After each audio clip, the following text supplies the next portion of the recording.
কেউ যে মারা যাচ্ছে, আমার দাদা আমার বাবা মারা যাচ্ছে, আমরা বিদায় দিচ্ছি, আজীবন হারাই ফেললাম নাকি তারে আমরা? কি সে কি আজীবনের জন্য মিসিং? সাময়িক একটা বিদায়, একটা শর্ট ব্রেক।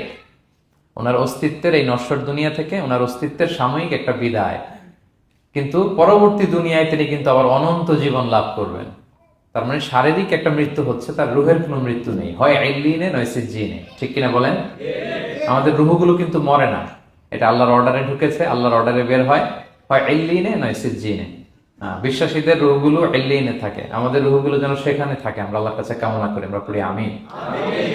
এজন্যই মৃত ব্যক্তিদেরকে আশাব্যঞ্জক করার জন্য এই সূরার মধ্যে যে কথাগুলো বোঝানো হচ্ছে যে না, আবার আপনি উঠবেন, আবার জীবিত হবেন, আবার আমরা মিলিত হব, বিচারের মুখোমুখি হব, আবার আমরা জান্নাতে একত্রিত হব, আমাদের গেট টুগেদার হবে, আমাদের রিট্রিট হবে। মানে মৃত্যুর মধ্যে আমরা আনন্দ খুঁজে বেড়াই নাকি? হ্যাঁ, মৃত্যু নিয়ে অনেকের কত ভয়, কিন্তু আমরা তো মৃত্যুই একমাত্র ওয়ে যার মধ্য দিয়ে আমরা আমাদের রবের সাথে সাক্ষাতের গেট ওয়ে। এটা আল্লাহর সাথে সাক্ষাতের প্রথম ধাপ হচ্ছে আপনাকে দুনিয়া ছাড়তে হবে, এছাড়া কি আল্লাহর সাক্ষাৎ পাওয়া যাবে?